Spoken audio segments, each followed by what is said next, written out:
What's going on, YouTube? I'm Emotional, aka your Sultan of Sexy. You know where the best be is me, can't you see? I'm fresh and so clean. What's going on, y'all? We back at it for another reaction video. This is the truth about me versus NAS off the Dvontay Friga channel. So we about to go ahead and dive straight into it. Like, comment, subscribe. Now, baby, let's vibe. Hit the button, baby.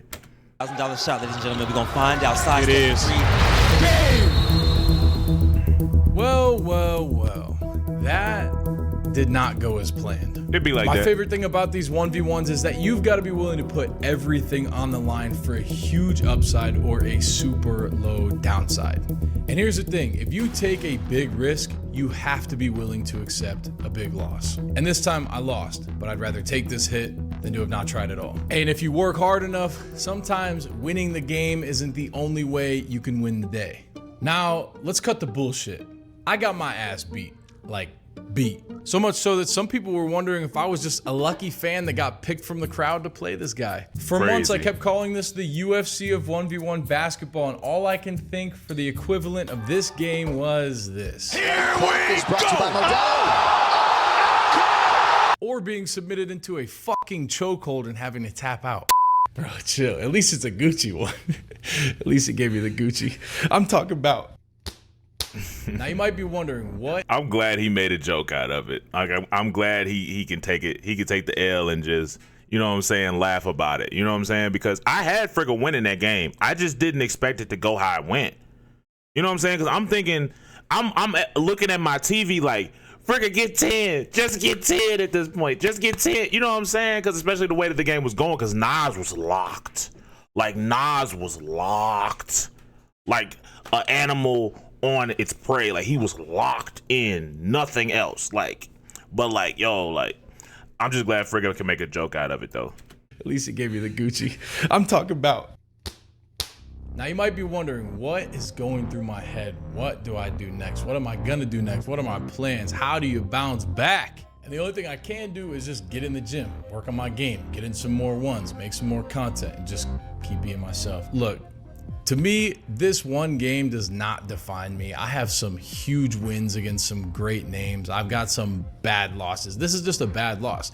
This, to me, doesn't define me. To some of you guys watching this, sure, it probably defines me to you, but ultimately, I don't really give a fuck. I'm gonna move on, I'm gonna progress my game, and I'm gonna move on to the next game. I'm not gonna back out of any ones or nothing like that. You must be willing to find your inner peace, find your peace within yourself, self-gratification. You don't need other people's opinions to help you or whatever. You've got to have your own back. And now I gotta go team up with this asshole in San Francisco for the next chapter event out in San Francisco. So Oh, yeah, they are doing that.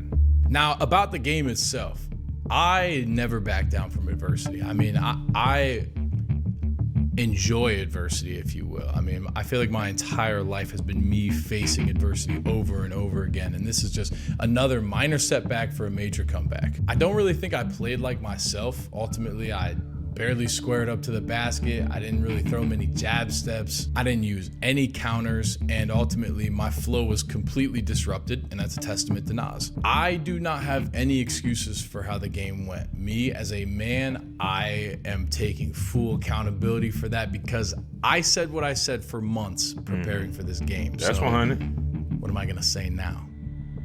Nothing. Sign the fucking contract. Yeah, how'd that work out for you? Message to my opponent besides fuck you is congratulations. I actually hope this win transcends you into new heights in this space specifically because I believe in the 1v1 community and I believe in what we can grow on TNC. As one of the owners of the company, I am super grateful that you and I got to kickstart this entire industry off with a monumental night. And yes, I got the belt on my own platform. All seriousness, It'd be though, like good that. work, good luck, and I'm looking forward to seeing you in pay-per-view too. As for the fans, and I'm talking about the true supporters out there, I just want to say thank you guys so much for supporting us. We had a total of 150,000 different viewers come through the YouTube live stream and a 51,000 concurrent viewers. Our numbers for this entire boy was stream in were there, insane, you know. and I could not be more ecstatic to grow this into something the basketball scene has needed for years. At the start of the stream on tncleague.com, before our service provider had a critical outage, we had nearly 20,000 people in the stream. The crash that occurred was completely out of our control, so we quickly pivoted to YouTube for a free stream. We stopped all of the games to make sure that every single person that wanted to watch the games could still watch the games, saving the integrity of the event and also the viewing experience. God truly does have a plan for everything, because despite all of that happening, we nearly generated $350,000 in one day from one event. However, due to the service provider having that outage, we don't get to see this money, but it is really cool to see what we're capable of doing. Like I mentioned on my Instagram, TNC's Instagram, the live stream during the event, everybody that purchased a ticket is able to receive a refund. And I think that's one of the respectable things with this situation, because I remember being in that in the thing and seeing like the black screen and stuff like that, and I'm like, I don't know where we're going here. Like, where are we going from here? Like, what's going on? Like, are we gonna get to see the game? I'm thinking the game is still going on while we're at a black screen, but then I was in communication with some folks who were like, you know what I'm saying, who were trying to figure stuff out as well, and then they was telling me, oh, like, we finna go over to YouTube and this, that, and there. I'm like, oh, word? Okay, cool. But like, it was a really good event. I respect the fact that it's good to support folks that are actually like legit people. You know what I'm saying? Because like, y'all could have easily been like, oh, well, we're gonna keep the bread, you know, and been weird. But because y'all chose to be like, you know what, we gonna let y'all get a refund and y'all gonna watch it for free.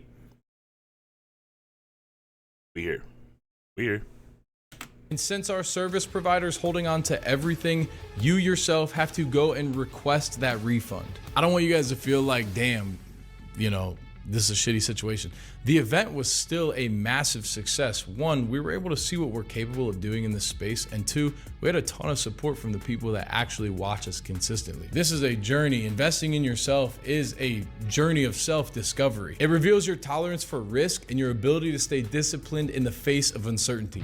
The money that we were supposed to make was going to help us further expand this community, doing more showcases, hosting more events, doing more live streams, traveling around. Now, we're still going to, but this definitely sets us back a lot further than we expected to be. Because sadly, with what happened with the stream and issuing these refunds, we literally don't have the funds to do it. But we're gonna work for it. This is what we've been doing forever. I truly think that the stream not working is a blessing in disguise. There's so many people that were just not gonna buy the $20 ticket to watch the pay-per-view on tncleague.com that ended up watching it for free on YouTube. So not only like did we get to have way more people see it, but everybody that did see it got to see the quality that we are trying to produce with these. And we're not fucking around, honestly. Like, we really want this to be the UFC of 1v1 basketball. And you look at the UFC, they are the pinnacle for the possibilities of this. As shitty as the game was for myself, I can't help but look back at this and not just like look at all the positives. I mean, our company literally paid somebody over $46,000 to play in one game, one 1v1 that maybe lasted 25 minutes. I feel like that tells me that that's crazy. 46K in 30 minutes. Who's making 46K in 30 minutes, bro? That's inspiring. I ain't gonna lie. That's motivational for me, because like, it shows you like, so yo, like, you can make a lot of bread doing something that you love to do, bro. It's possible. this is the start to something massive. Each person that played, besides myself, signed a contract that guaranteed them an appearance fee, a percentage of the pay-per-view sales, and also a chance at the prize money. And the top earner was NAS. Obviously, you guys know, over $46,000 from one night. And I know you guys keep asking, man, if NAS made $46K, what did Friga make? Well, I didn't make any money. I'm an owner of the Next Chapter, and we took a hit. I didn't make any money at all from this. I actually lost money. So to everybody out there that's trying to figure it out, be in people's pockets and whatnot, if you want to know, I made a fucking donut on this, and that's between you and I to figure out if I really deserved it, getting beat 30-7. But nonetheless, other guys that were a part of the event made 17K, 15K, 11,000 for losing. I mean, this just shows the possibilities of 11,000 just to lose? Crazy. With all of this being said, I still have a bunch planned out for 2025, world tour, reality show, concept ideas that are fucking insane, and even some more pay-per-views. The future is... Are you bringing the game thing back? Or are you not doing that no more? Just a random thought. Just thought about it. Anyway, bring it back. what the future holds for real. With all of this being said, I still have a bunch planned out for 2025, world tour, reality show, concept ideas that are fucking insane, and even some more pay-per-views. The future is bright, and the only thing we can do in life, win, lose, draw, is to continue to progress forward and just be better. You can tell a lot about a man by the way they carry themselves after a win and after a loss. And as always, stay motivated, stay positive, take it easy. Hey, I respect a brother that can just take the L and move on. Because it's like, if you, what's the word I'm looking for? You take the L and then you get to acting stank and complaining and crying and having excuses, and it makes the L look worse. You know, it makes it look way worse than it would have been if you had just been like, you know what? Good game, bro. You did your thing. And then just been done with it. But then it's like, when you can't just take the L, you look crazy. It looks really, really crazy. But like, I hope that Friga does bring back the game thing, because that was actually pretty cool. Because that's where we found Cam and Sydney, and I learned more. I saw Janelle too. No, matter of fact, I think that is where I first saw Janelle, I think. But yeah, like I really hope that he does do the game thing again, because that was actually a really cool idea. But anyway, I'm about to get out of here though. PT's a baby. Lay out.